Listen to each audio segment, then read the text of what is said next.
Hi, so this is the practical demonstration of my task 2.1, and as we can see, this first question and the first algorithm, we can see that we have described the best, worst, and average case scenarios, the counters of this first algorithm. So the best case is 9 operation.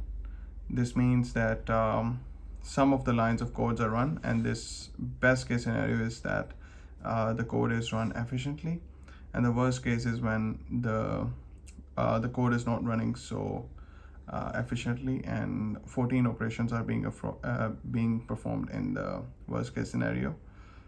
And average cases are um, average case is calculated by uh, taking a sum of best and worst case scenario and divided by 2.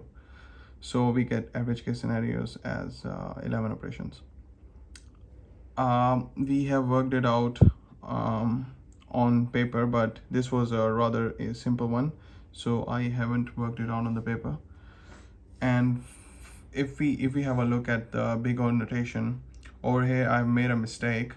It should have been big theta notation. So according to the theta notations, the best case scenario is theta 1, worst and average, all of them is theta 1, because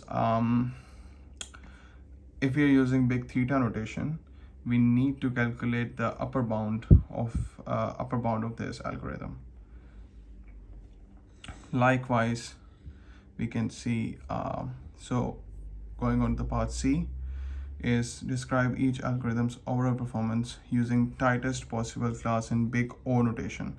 So big O notation is actually calculating the upper bound. So if we use 1 as the tightest possible class in big O notation, that is going to be the tightest possible class in big O notation, which will be the most efficient. And for D, it will be omega 1, which is the tightest possible class in big omega notation, which is the lower bound of this algorithm. And using the big theta notation, we can see that theta 1 is the answer for the overall performance using big theta notation.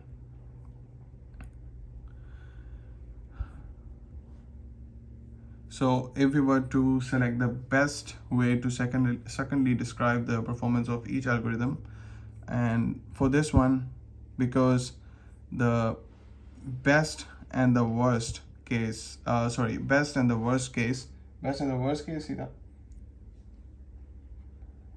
same. Best and the worst case should be the same. In order for the theta 1 notation to be the best one for using the asymptotic notation, so theta 1 is used. In the second algorithm, we can see I have calculated over here the best case, worst case, and average case scenario for the second algorithm. I have calculated this, and as you can see, I have mentioned the best and the worst.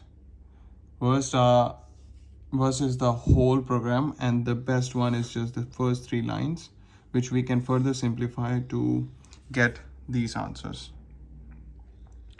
And if we come to the part B, describe the best, worst, and average case using big theta notation. So according to the theta notation, again, we have used the upper bound of this algorithm, which will be theta n, and for the average case as well will be theta n. C will be the tightest possible class in big O notation, which will again be for omega. For big omega notation, to calculate the lower bound of this algorithm, it will be omega n, and theta n would be used for the overall performance in big theta notation. So again, in this scenario, in this algorithm, we can see the best and the worst, best and the worst case best and the worst case are the same. So the best way to describe this algorithm, secondly, using the asymptotic notation, is theta n. In the third algorithm, again, we can see I have calculated the operational count for this algorithm. We can see I have mentioned the best part and the worst part of this algorithm. And we can further simplify this equation in order to get these answers in best case, worst case, and average case operations.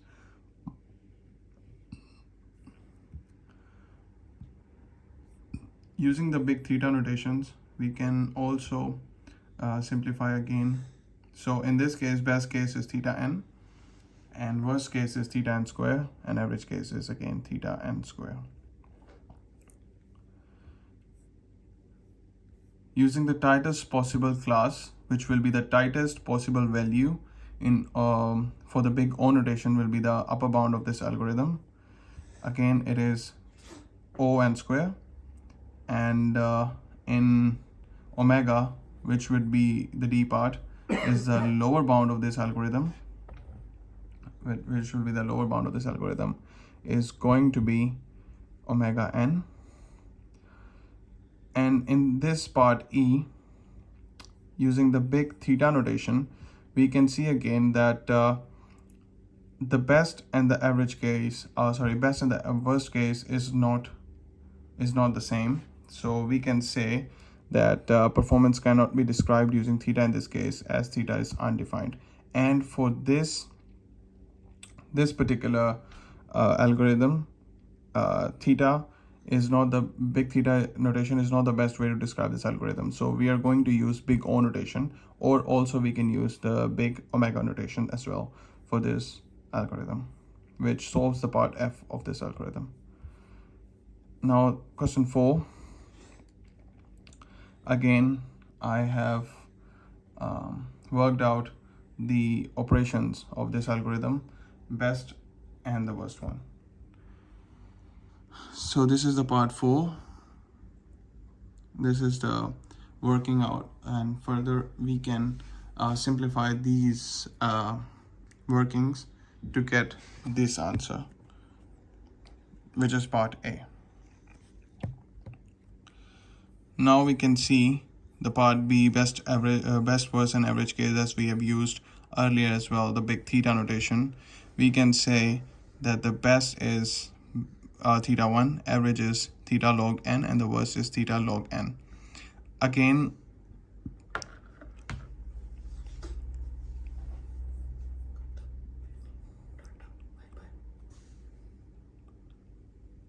so part C of this algorithm, where we are using the tightest possible class in big O notation, is O log n,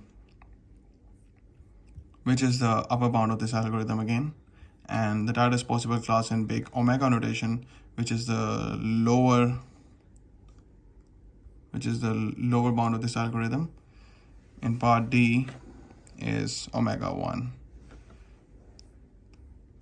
Again, we cannot use theta to describe the performance, because the best and the worst case operation in theta notation is different. They are not the same. So we cannot use the theta, big theta notation to describe the performance. Instead, we use the big O notation, which is the best way to describe this algorithm, O log n and omega 1, because best and the worst case scenario in theta notation are different.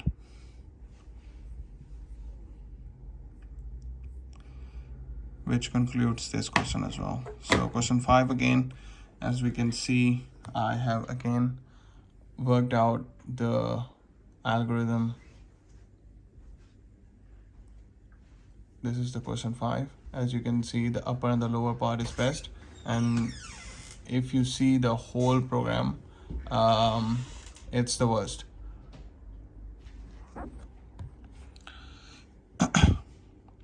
So the best case, we can simply simplify all those operations, and we will get this answer for best case, average case, and worst case of this particular algorithm.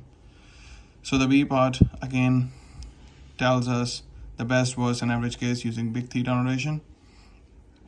So best case and average and worst are all the same, which is theta n. And C part is actually telling us the tightest possible value for big O notation, which is the upper bound of this algorithm is ON. And the tightest possible class in big omega notation, which is the lower bound of this algorithm, is omega n. And part E is actually the theta notation again, which is going to be the same because best and worst case in big theta notation are the same. So we can simply say that E is also big algorithms of overall performance using big theta notation is theta n. So we can say that theta notation is actually the best way to describe this algorithm, because in all the cases theta n is the best and the worst case. These are the same. So this concludes the question 5. And then question 6, I have again worked it out. This is a rather simplified answer, which is the simplified operations of this algorithm. We can see the upper part is best and the whole program is the worst case scenario in operations for this algorithm. And we can further simplify these in order to get these answer: best, average, and worst. Best, average, and worst case scenario in theta notation will be theta n square, and then again for worst case is theta n square.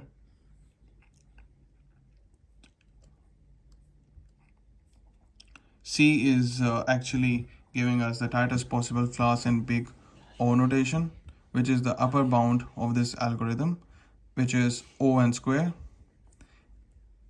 And the tightest possible class in big omega notation, which will be the lower bound of this algorithm, is going to be omega n square.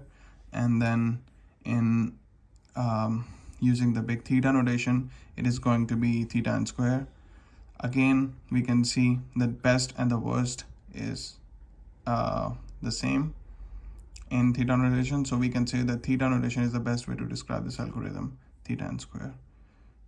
So we cannot use the big O and big omega notation to describe this algorithm.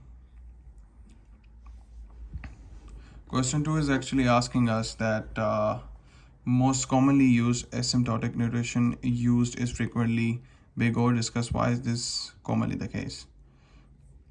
We can say that big O is frequently used because it provides an upper bound for an algorithm's runtime, whereas the average case is usually similar to the worst case and occurs frequently, which meets the need for comparing algorithms where the worst case running time complexity is important. Normally, big O provides an upper bound for an algorithm's runtime, and it's always the most precise answer for the big O notation. Question 3 involves the reason why theta log n algorithms are the question is actually asking us that will the algorithm always take longer to run than a theta log n algorithm, which in my answer I have said that no, there will be an n value for either of these two algorithms. When the input size is more than n, the theta n2 algorithm will take longer than the theta log n algorithm, because of the fact that log n algorithms are actually polynomial functions, and thus they will always bring about a bigger answer, and it's not going to be equal in those terms, because it's always will increase polynomially.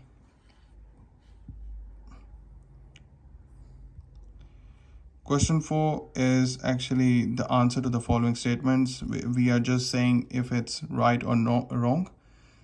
It's actually an equations which we have to say if these are equal or not. So the first question is actually true, because both sides have n square.